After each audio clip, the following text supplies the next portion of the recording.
Bem, olá pessoal, eu sou o Jefferson, eu vou fazer algumas questões aqui de continuidade, né, para vocês. Então vamos lá, eu separei 4 questõezinhas que acredito que, como eu sempre falei, né, vocês tem algumas questões que te dão uma base melhor do conteúdo, outras não.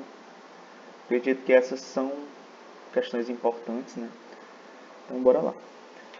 Então, uma função f de x em R diz localmente constante quando todo ponto de x possui uma vizinhança V tal que f é constante em V interseção x. Beleza? Ou seja, cada ponto, né, vai ter uma vizinhança em que ela é constante naquela vizinhançazinha. Vai ter um intervalinho que ela é constante. Prove que toda função f definida de um intervalo na reta localmente constante, né? Localmente constante no intervalo é constante.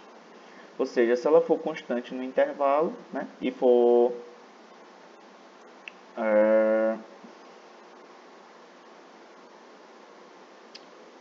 isso, né? Se ela for constante no intervalo, então ela vai ser toda constante. Então, bora lá.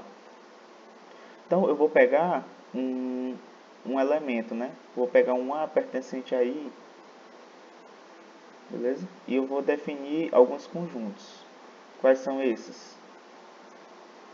Seja A pertencente aí, né? Aí vai ser o conjunto Azão.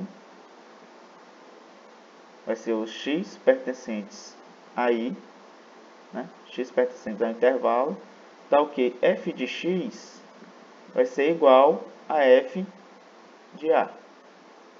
Esse é o meu conjunto A. E o meu conjunto B vai ser igual a quem?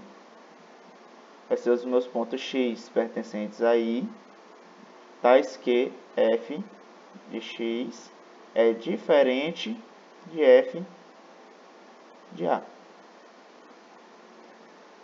Beleza? Então, esse vai ser o meu conjunto B. Então, claramente, né?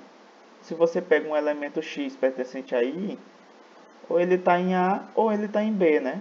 Então, a gente tem que I é igual à união de A com B. É a união B. Beleza? A gente já vai ter isso aqui de cara. Então, bora lá. Então, como A pertence à Azão, por quê? Porque f de A é igual a f de A, né? Então, A pertence à Azão. Então, a gente vai ter que a Azão é diferente de vazio. Certo? Então, bora lá. Se A é diferente do vazio, seja, aliás, como f é localmente constante,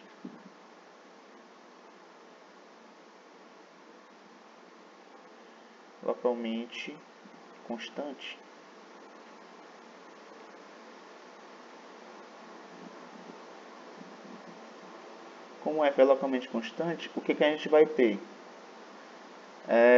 Para todo x pertencente a A, né, existe um i de x, ou seja, um intervalo que, em torno de x, que eu vou chamar de i de x, né, que é da forma x menos epsilon, x mais epsilon. Aqui esse epsilon depende de x, viu? Poderia colocar epsilon de x, mas eu não vou carregar tanta notação. Para não ficar tão mais dificultoso, né? Então, beleza. Então, existe esse cara em que ela é toda constante nesse intervalo, né? Como x está em A, f de x é igual a f de A, né? Então, quem é que vai ser o f, a imagem desse intervalo? O f do i de x, né? Vai ser só o elemento f de A, que ele vai ser constante dentro desse intervalo, né? Vai ser sempre constante. Então, se todos os valores dentro desse intervalo dá todos f de A, né? É como se o meu conjunto A fosse aberto, né? Então eu posso dizer, isso aqui implica o quê? Que eu não posso ter nenhuma sequência de B que converge para X, beleza? Então isso aqui implica que X não pertence ao fecho de B, beleza? Então se ele não pertence ao fecho de B, isso implica o quê? Isso aqui é para todo X pertencente a A, né? Então para todo X pertencente a A, então X não pertence ao fecho de B. Então isso implica que A interseção fecho de B é igual a quê? É igual a vazio. Beleza? Então A interseção fecho de B é igual a vazio. Porque não existe nenhum valor em comum. Por outro lado, né? Então agora, assim, suponha. Isso aqui até aqui tá tranquilo, né? Agora, porque assim, eu quero mostrar que ela é constante, né? Então, se ela é constante, obviamente, se eu peguei um A pertencente a I, então todos os valores têm que ser igual a f de A. Ou seja, o meu A vai ser o conjunto todo e o meu B vai ser vazio. E é isso que eu quero mostrar, né? Que o B é vazio. Ou seja, o B é o conjunto dos pontos que não são constantes, né? Então eu quero mostrar que o B é vazio. E eu peguei essa ideia, né? Para formar uma cisão. Então bora lá. Como é que eu faço para mostrar que o B é vazio? Eu posso supor ele diferente de vazio. Então suponha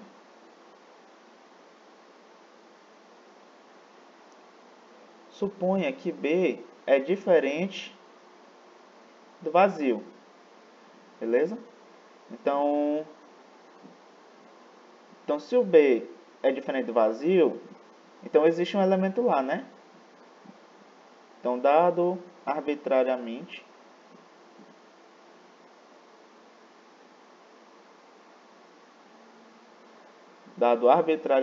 um y pertencente a B, o que vai acontecer? Né? Como? Dado arbitrariamente, né, eu vou definir assim.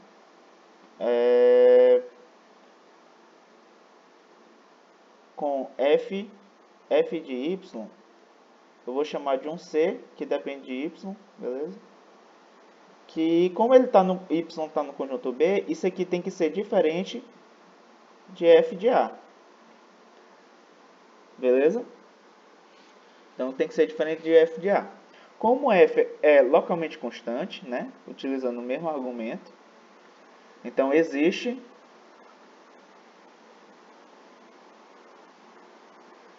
o que? Um i de y, né, que é o intervalo y menos um epsilon que depende de y, beleza? Y mais epsilon de y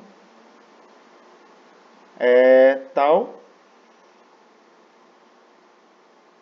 que o f, né, a imagem do i de y, isso aqui vai ser só um elemento, né? Vai ser só o c de y. Então a imagem toda vai ser constante. Beleza. Como esse cara é diferente de A, eu tenho o quê? Eu tenho que esse i de y, né? Esse i de y, interseção com A, vai ser igual a vazio. Beleza? Porque ele vai dar sempre C de Y. Então, se ele dá sempre C de Y, que é diferente do F de A, ele não pode estar em A. Então, todo esse intervalinho, interseção com A, vai ser vazio. Isso implica o quê?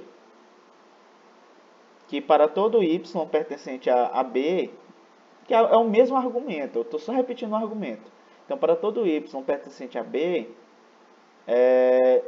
Y não pertence ao fecho de A. Né? Então, se Y não pertence ao fecho de A, isso implica o quê? Que o fecho de A interseção com B é igual a vazio. Beleza? E aqui eu estou supondo que B é diferente do vazio, né? Então, qual é a conclusão que a gente tem? Logo, I, que é igual a A união B, é uma cisão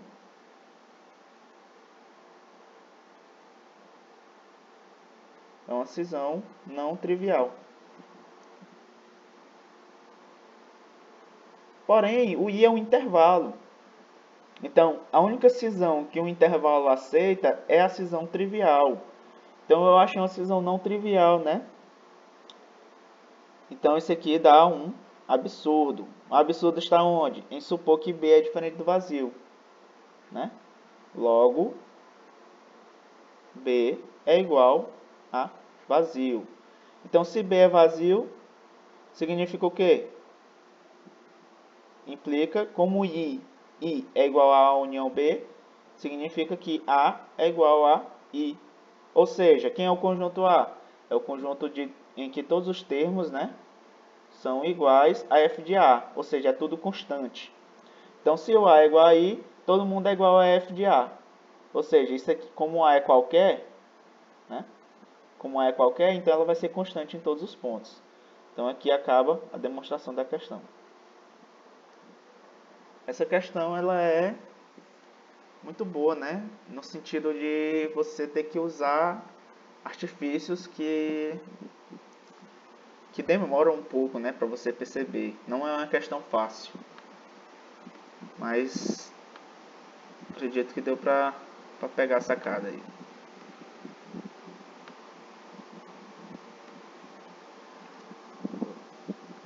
Uma divisóriazinha aqui.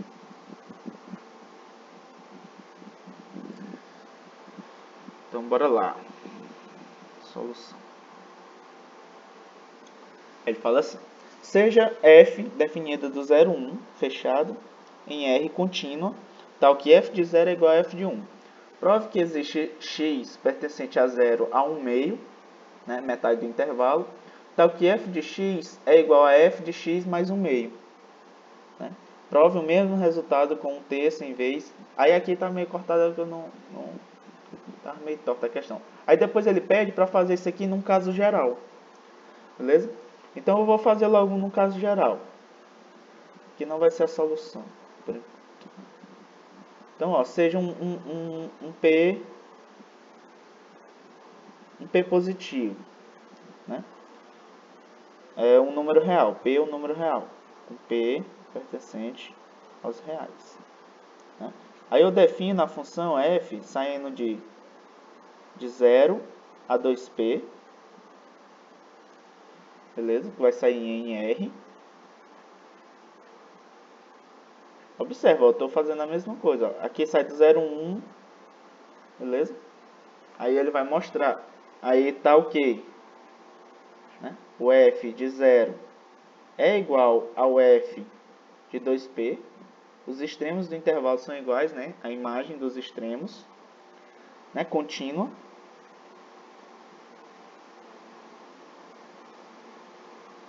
Ela tem que ser contínua. E beleza. Então existe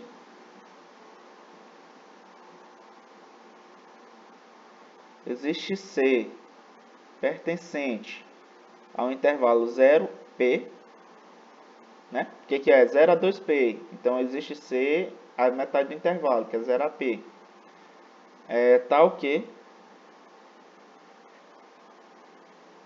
Tal que f de C é igual a f de C mais P. Beleza? É a mesma coisa aqui, ó. Existe x pertencente a 0, 1 meio, tal que f de x é igual a x, f de x é igual a f de x mais 1 meio. É só trocar esse 1 meio por p. Beleza? Eu vou mostrar o geral e depois você pode fazer, ó, p 1 meio, p igual a 1 terço, né? Do jeito que ele pede. Então, bora lá. Solução. Esse aqui é o caso geral, né? Então, eu vou definir uma G que sai de onde? De 0 até P. Beleza? Vou definir uma G que sai de 0 até P, nos reais. Pondo o quê? G de X vai ser igual a quem? Ora, eu já tenho uma cara aqui da minha função, né? F de x mais p menos f de x. Vou definir ela dessa forma. Beleza? Então, bora lá. Ó. Observa, quem é o g de 0? G de 0 é igual a quem? É o f de p, né? Menos o f de 0. Beleza? Então, eu vou chamar isso aqui de um K. Beleza? Digamos tanto faz, se K é positivo ou negativo. Então, quem é que vai ser o G de P? O G de P vai ser o quê? F de 2P menos o F de P, não? Só que o F de 2P é igual a quem? É igual a F de 0, né? Tá na nossa hipótese, ó. F de 0 é igual a F de 2P. Então, tá na nossa hipótese. Então, eu só troquei de lugar, né? Aqui em cima é F de P menos F de 0. E aqui embaixo é F de 0 menos F de P. Então, isso aqui vai dar menos K. Beleza. O que eu ganho com isso? Ó, o F de 0, o G de 0, dá um valor positivo. Digamos que o K é positivo, a gente pode supor. E o G de P deu um valor negativo. Só que, como o G é contínuo,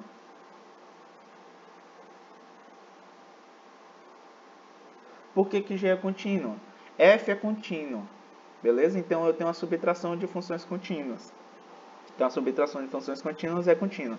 Então, como G é contínua, então pelo teorema, observa, ó, em um valor ela dá positivo e em outro valor ela dá negativo. E ela é contínua, né? Então, deixa eu até fazer uma observaçãozinha aqui, ó. Então aqui, digamos que eu bote o gráfico aqui da função, né? Então, ó, G começa positiva e vem negativa. Como ela é contínua, né? Eu não posso tirar esse traço. Então, em algum momento, ela tem que dar zero. Então, pelo teorema do valor intermediário, temos que existe C pertencente ao intervalo 0P, tal que G de C é igual a zero. Beleza? Então, G de C é igual a zero. Quem é G de C? É o F de C mais P menos o F de C, né? Isso aqui é igual a zero. Passa o C para o outro lado, como é que fica?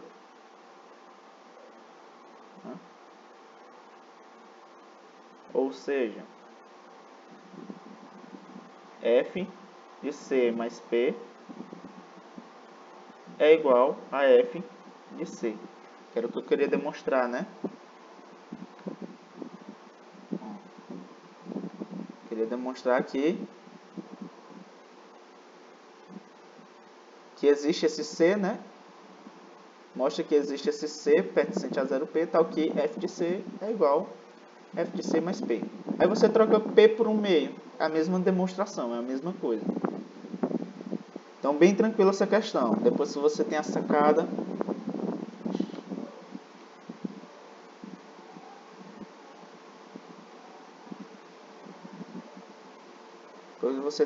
ela fica fácil. Então, bora lá.